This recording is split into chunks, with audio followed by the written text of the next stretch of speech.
Welcome back YouTubers to my channel of an everyday life of an Aspie. Today is a special day as promised to you all. That obviously, if you haven't known, that last month was Autism Awareness Month, or shall we say Autism Awareness Acceptance Month. There's the AAA by Stephen by Toasty Mac, the one that I've been following. Totally agreed on to actually maybe keep that title or status quo for that day. As you are aware, basically, if you've been following me on those Autism Awareness video series that I did collab up or collect up and did my research on, that I did say that there was going to be some videos of late, which I humbly apologise. But now, in all further ado, obviously the one that I promised you all will be coming now. This one's all about interviewing Luke Ellis, obviously, and there'll be the same questions as I asked or gave to a guy named Cody Kirkhill who first done it. So if there's any maybe autistic females that is willing to actually, do these questions, if they're not too personal after watching this, please comment below. It'd be lovely to have maybe a couple of females. I'll give you guys my private details, but either through my Facebook or through my YouTube channel link. If you want it through there, I'll gladly do so. So without further ado, guys, basically, before I begin, also, if you're new to my channel, just a brief introductory about me before we guys, let's roll on the tape of the interview and I'll see you again shortly.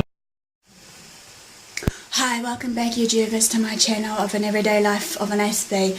I would like to take this time right now to welcome Luke Ellis and also to thank him to join us today in the special collab as promised to you guys for this special viewing, even though it's coming of late. So without further ado, let's hear from him. So I would like you right now, Luke, to introduce yourself and say how old you are.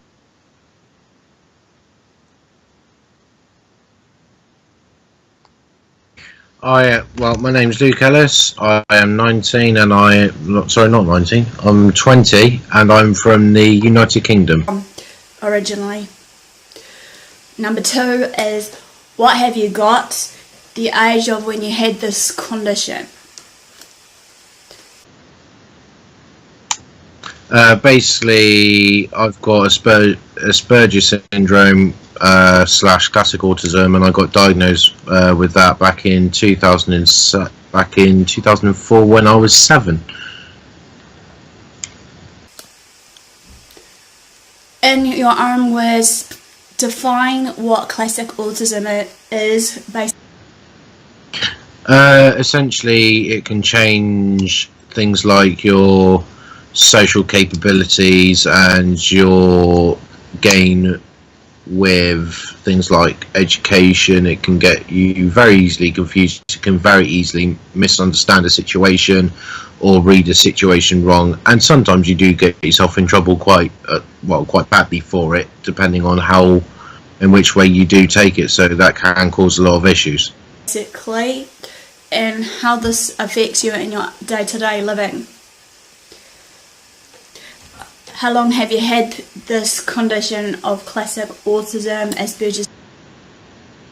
I've had it since I was born, but how long I've had it for, if it was going by the time I was diagnosed, it'd be this September. I would have had it about 30. How did you feel before, during, and after your diagnosis? To be honest, I was too young to really know, but when I found out about it beforehand, everything. Well, I found out about it when I was 14, sitting for the UK GCSEs, and I found out then. And beforehand, everything just was fine. But then after that, the whole entire concept on life and everything about life entirely just changed. The struggles that you have with the... I used to have a lot of struggles when I was younger. Like, I wasn't very sociable while I was, but if I were sociable, it would either be very awkward or it would be very sort of it would be like a premature in and done within a couple of days. But now condition, and within these struggles, how do you go? I cope with it more as because I'm open to it, and I'm open to telling anyone that I am autistic and I do suffer from the condition, always have done and always will do.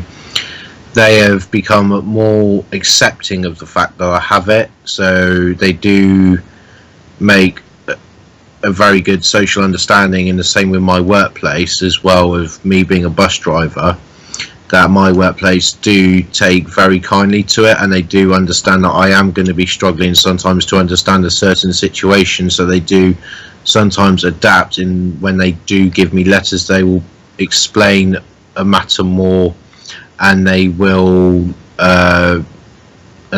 give me sort of like a chance to ask questions if needs be.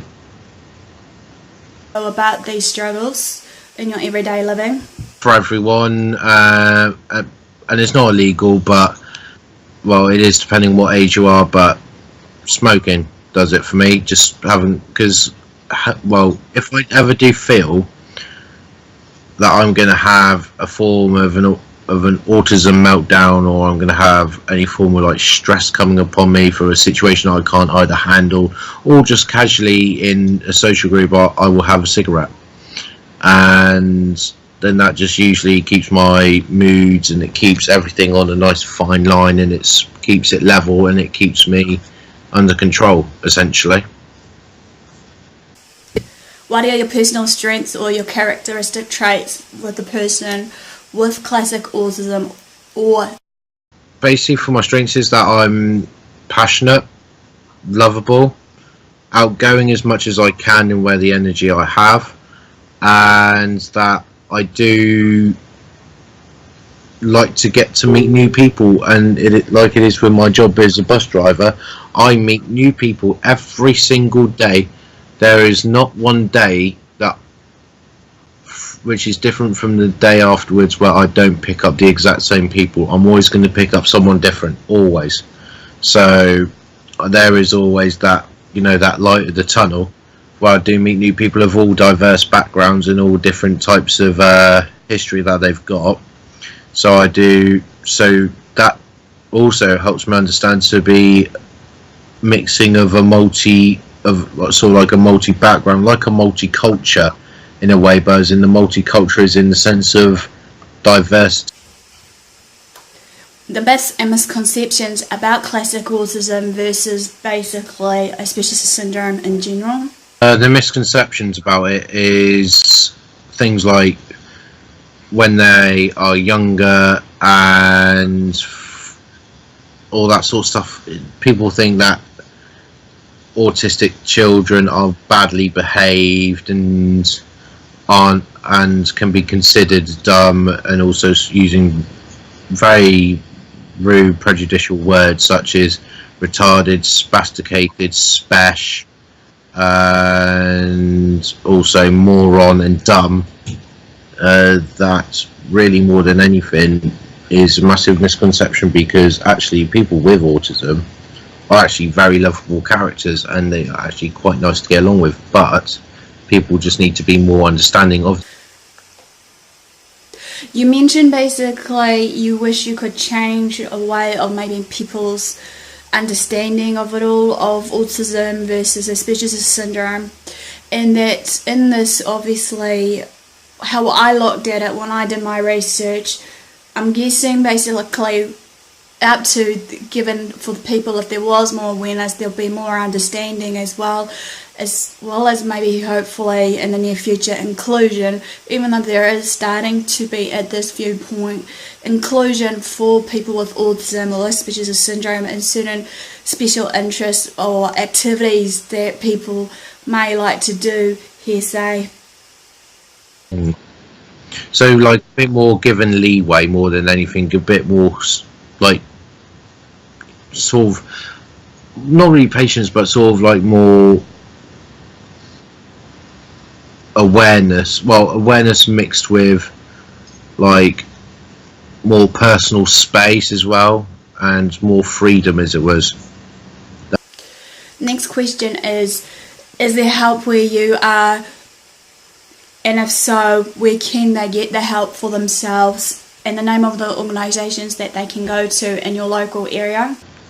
In my local area, we do have a good couple of places. I've forgotten the names of them, but there is one place called in the UK called the National Autism Society, and I have had help from them before, and they are of a massive help. And all I've had from them is nothing but positivity given them to me. And I have to say, it is quite a pleasure talking to them, getting help, and I even somewhere, I don't know if I still got it or not, but I do have a massive booklet which explains what autism is, how it can affect, so it gives me more of an understanding of how my condition can affect me. Some ways it does, some way it doesn't, some ways I'm not affected by certain things, some ways I am. It all depends upon the different person, because here's the thing with autism, there are so many ways it can manifest itself that there is never any form of statistical proof to show that actually it will only manifest itself this way, or this is the likely case. Because here's the thing, there is never a likely case of it manifesting itself. It's so diverse, and it is so, the probability is insane. You can't put a number on likeliness of a certain type of manifestation of the condition. Next question for you is interests and or obsessions you have, and within this, how would you define obsession in your own words? Bother, i.e. like police trouble and false harassment cases, purely because they can't understand the fact I have it, and they don't understand attachment issues. And attachment issues is also linked to obsession, and so that's what can put it down is for when it looks like I'm being too needy and I'm being too obsessive, but then again, that's not something I can help. It's something that everyone has to live with, and I'm afraid it's tough. If someone's autistic and they're getting obsessed with you, then they just have to live with it. It's the way it is. That's the way how life works. You just have to accept people for the way that they are.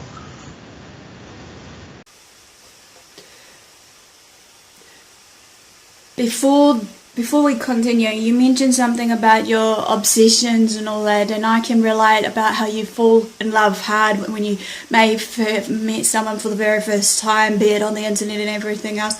So that's like me, even though, like, as we know, for us people with autism or Asperger's syndrome in general, we obviously tend to be the caring, loving nature as we are, empathetic as well, basically, and we tend to, be on the prowl of being obviously used due to our nature of being kind and whatever else quote or quotes you live by. Positivity, strength and determination. Use one of them as like an access key to a door, throughout a series of like a domino effect of doors, that if you use each three of those keys to every single door in the line of 100 dominoes, right, let's put it this way, you are just always constantly opening your way to new opportunities all the time. And unfortunately, because, well, here's the unfortunate thing, although that autism and Asperger's syndrome is never going to be like curable, it's something that happens in the brain during, like, between conception to then birth. There's a lot of things that happens from that point, so it's just like, well, it's always going to be one of those things, so it's just, afraid you have to live with it for the rest of your life, and I wish that people live in hope that people can accept you for the way that you are. Is Is there anything you would like to change about your condition, or just how you feel in a way of autism awareness or acceptance? More than anything, what I would like to change about the condition is just not having these obsessions, really, because these obsessions and these sort of fixations and addictions, as it was, like for me it is being close to people, it can scare them off very easily, and the last thing that is ever on my mind about autism is me scaring off people just because of the way I am. That's the last thing, and I just wish that could change. I wish I could change that and have it just as a normal standard human being without any form of mental disorder, who can hold a civil conversation and not get obsessed. Whereas with me, I get obsessed and I just keep being on nosy, or I get too intimate with them too quickly. I scare them away and they don't want to hear from me again, or I don't leave them alone, and then, you know, then they start threatening law and all that sort of stuff, and it just causes issues. So I just really do wish I just didn't have that obsession part of that disability on me. It's not very nice to have, and it is very hard to get by sometimes, and you can lose really loving relationships over it. Like in relationships, it can be seen as controlling and it can be seen as manipulative, when actually it's the condition that affects me, not anything else of any form of any personal matter. Because here's the thing with these obsessions, to them with people can bring insecurities, and then that can also act as a second line of trigger for this obsession. So that can cause things, and it causes havoc, and lots of people don't understand that, and they think it's all an excuse. Autism awareness or acceptance, why or why not? It is a fact. People who have obsessions with people, and it looks like that they're being controlling, but no. And here's another thing about it which I forgot to bring up. It's like autistic people see things very black and white.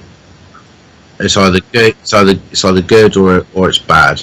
You know, that's what I say. The good is on the forehand, the bad is on the backhand, basically, right? And it's basically things have to be done a certain way, either to a situation that you're managing yourself or with someone else. Things have to be done a certain way, and that, yet again, linking back to the obsession and things needing to be done a certain way, can also be seen as controlling. When, you know, when usually the intentions are good, more than anything, they're never negative. I've never really come across a negative, you know, a negative black and white situation, because obviously black and white is like, you know, we think good, you know, we beat the good, while we beat the evil by using the God, as it was. So it's just that more than anything which can fuel those things. And it's just like, when I know what the right thing to do is for those sort of situations for someone else, I can be saying, you need to do it this way, you need to do it that way. And unfortunately there are many cases where I just won't drop it, and I will not drop the case, and I will keep going until I win the battle. And usually it's me losing out a relationship, or a possible very loving, long-lasting relationship. That's another thing I like to change about the condition, is just, and I just wish people would accept it, and I wish there was more awareness, and I just wish there was more people who understand it, and that it would be a worldwide thing that would be handed out to say that actually this is what autism is, accept who they are, and make these allowances and live with it, essentially. That's why I wish the acceptance was that people could just accept it and live with it and just grit your teeth. What do you live by as in ethics, values and morals? Basically, it's not really a form of ethics or values, but it's more morals. That I have a lot of high standards for things, like it is for how things need to be done in a certain way, like for my lifestyle. It's because like for my morals is like for a relationship, it would be for like a woman who is working class, who is got a well-paid job, who's got a profession, who doesn't go out drinking every Friday and Saturday night, who does not smoke drugs, who is of a class, who is of a classy figure, who is of, you know, of a caring nature, and who is of very understanding. And that's where looking at it from a relationships point of view. But then looking at it as a social aspect, it's just like having morals of where I don't hang around with alcoholics, I don't hang around with any cannabis or smokers or any form of drug takers or anything. I won't hang around with that lot, and I won't hang with people who are of the lower class because I don't want to be associated to that group. Nothing prejudicial, like I said, it's black and white. I see the lower class and I don't like it. Are you or have you been in a relationship or dating at this current time? If so, for how long were you in a relationship or dated? Was there any personal struggles that you were in your relationship when you were in one? If so, what were they? How did you overcome these struggles? And last but not least on this part of the series of questions, advice for the viewers if they were to date or in a relationship or about to be in a relationship. It was 4.5 months.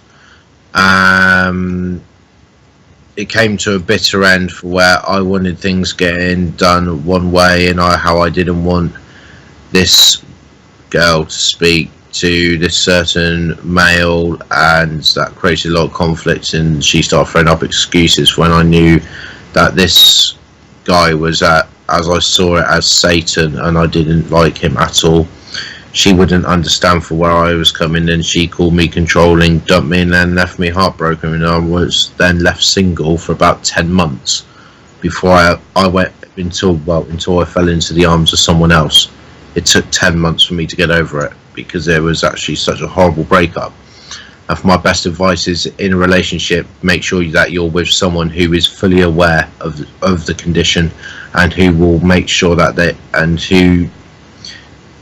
that you've already seen making allowances for you, and if they love you, then and they're making allowances for you, and they do stand by you, and you have proof that they're not going off cheating or anything, then they're the one for you. But if they're not ticking any of them boxes, just don't go for it. Don't even go anywhere near that woman or that male. Don't even go anywhere near them. Just avoid it completely. They're not going to be willing to make the effort for you, then don't make the effort for them. Simple.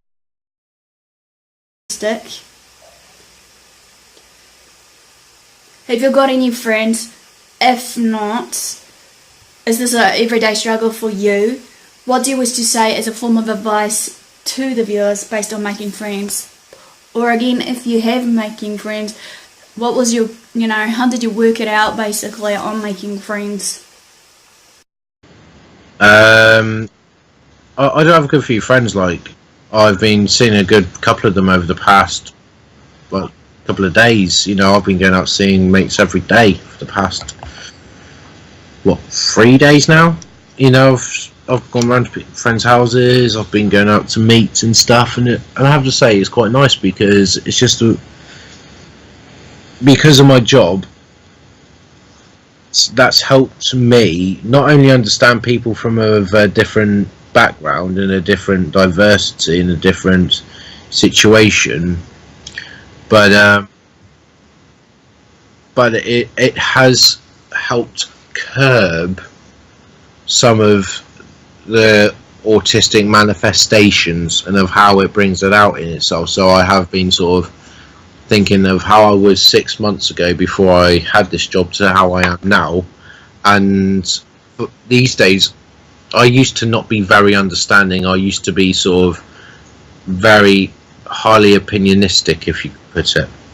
I used to be very on myself a lot, sort of very my opinions were very highly argumentable about it, if you could put it like that. So I used to get a lot of arguments of my thoughts in the ways which I knew which the right ways were to go about things, and I basically lost my rag. I wouldn't say the word I was going to say, but basically losing my rag with people. But now it's because of, obviously, like I said, I see people of all different backgrounds and all that, etc. It's helped me understand what each other's situation is, and do listen and I do take it into a nice calm aspect, and I just sit down, have a look at the situation. I think, what's the best way around this, and I just deal with it in a pure, mature manner. Like most people, you know, personally, for what's happened to me is that they've looked to me and they've looked at the way how I behave, and the fact that I'm earning well over 22,000 UK pounds a year in my job, and that's what I'm taking home each year. People look at that and they think, oh, he must be 25, he must be 26, but no, I'm only 20 years old. You know, that's another thing. It's for the way of how you behave, and because you can curb what happens, but you just need to be in something enough, like my job, to help motivate you to see something from it, to help you see things from someone else's light, as it was. You need to see it from their angle, you need to see their version of it. So in a job such as mine, it is a really good job to help curb the way it is, and it does help you, and it does help for you to see things of how the world really is, and it does help you to understand these situations, and it does help you to not be more normal, but to sort of be more aware of what's going on around you. And I have to say, with this job, it really has helped, because before I wasn't aware what was going on around me at all. I didn't even know anything, but now I know a lot of things, and I know 101 things, and I've only been in the job 5 months, well, just over. So that pretty much. Right, next one moving along is, what do you want to share about people with autism or Asperger's syndrome to the viewers? What do you want to actually convey as a message to the viewers, be it autistic and non-Asperger's syndrome viewers watching? If you do know someone and they are either getting bullied in any form of education, please contact the right associates and get them help, because they are going to need it. Because unfortunately, people who do have, it's more classic autism than it is Asperger's syndrome, but for people who have classic autism, which is the one that affects the more social capabilities than it is the education, that you need to, if they're getting bullied and they have classic autism or any of that sort, you need to get them help, because unfortunately it will scar them for life, and they will be stuck with those memories that will always keep playing on to it the many years to come ahead of their life, like it does with me. I've had things said to me in my past which have, you know, really hurt me right down in the heart, and I've still am remembered of it just by one silly little thing in throwing a spanner in the works and saying, well, this is what this person said maybe 8 years ago, maybe 7 years ago, and I then have this all entire full vision there saying, well, with all this thing that happened in front of me, this is where this person was sat, that's where that person was sat, this is where this person was stood, them two were saying that, and then back that person there then said it all to me, into my face. So it can give flashbacks. That's not through anything else like depression or anything else like that. That's just pure, that is basically of a mental scarring to the autism of how someone is being treated, which if they are getting treated badly, it is very easy, and this has been proven, it is very easy for an autistic person, once they've been kicked down enough, to be very easily led into depression and anxiety disorder, which if it gets to that stage, then you really do need to get off your backside and do help them, because they will suffer and they will not know what to do. And when they don't know what to do, then then you fall into, you know, the grey areas, and you fall into the trap where they're self-harming, they've either got suicidal thoughts, or they're building a suicide pact with someone who's going through the same thing, or they are organising their own suicide, and in the most upsetting cases, even committing their own suicide. Or they are planning of some form of serious harm to themselves, but not of a suicidal matter, but enough to cause harm for them, so that which could be leaving them severely damaged for the rest of their life. You know, there are some cases for where, because an autistic person has been bullied so badly that they don't want to hear things anymore, that usually some people, it has been done, where they will get 2 long sticks and stick them in their eardrums, and they will burst their eardrums and be deaf for the rest of their life because they don't want to hear it. Because they don't want to hear it, you just stick two sticks like that, and that's it. That's their hearing gone for the rest of their life. It's unrepairable. And sometimes, if it's visual, sometimes they do. It has been proven in autistic meltdowns and stuff, when they've been left alone, or if they're living alone and they're depressed and they have seen something which they are scarred by, which they have been telling themselves, I don't want to see it again, I don't want to see it again, I don't want to see it again, I don't want to see it again. What do they do? It has been proven that sometimes they do literally gouge their eyeballs out, and it's absolutely and I've never done it. Obviously I can see it, I can hear it, I can taste, I can smell, I can feel, I can whatever, but it has been proven that that some autistic people do these things because they find that as a coping mechanism, and sometimes the coping mechanisms aren't the right way to go about things for the way of how they cope with it. My way of coping is, like I said, it's using some roll-up tobacco or tailor-made cigarettes, and having that, taking a puff of it, and then that's it. I'm fine. For a top up my calm, just keeping nice and chill, and I'm very understanding these days. And yeah, I am still why about a lot of things, but then again, that's always going to be me, and that's always going to be the way I am. So unfortunately, that's not going to change. But hopefully, for what I've said, can give you the viewers, especially for the basically as what Karen would say, as the non-Aspie viewers, you know, hopefully this gives you lot more of an insight as to what happens, and this coming from, you know, someone's personal aspects of what's happened in their life, because what I've said is happened in my life, and people do need to be more understanding, and it's getting to the point now where there ain't enough awareness. And with one last case, the viewers, before we close this conversation today or end it, shall we say, so this is the last thing I'm going to round this up on, is cyberbullying, which has been that's been going rife for the past 6 years, and it's only in the past couple of years, especially now, where younger people are getting their hands on technology at a younger age, when technically they either shouldn't be having it, or they are actually not ready to handle the online socializing world of things like MSN, like it was many years ago, which I did used to have, and you know, things like Facebook, Twitter, not Twitter so much, but things like Snapchat, Instagram, Tinder, you know, for the homosexual viewers, you know, Grindr, things like that.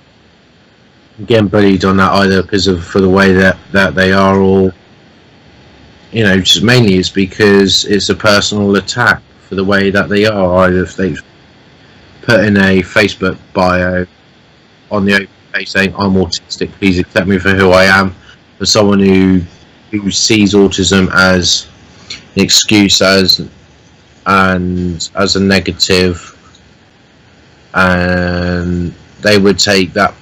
They wouldn't take it personally, but they would attack you personally. So if you're wanting to put things up like that upon a public forum, then you need to be able to have the guts to get back any form of negatives that could come your way. It might only be one, or it might be two. Sometimes it can be thousands of people. Once it's been shared that many times, it can kick you backwards, and it really can kick you right back into the doghouse, and then you really wish you hadn't said it. So before going about it publicly, you need to prepare yourself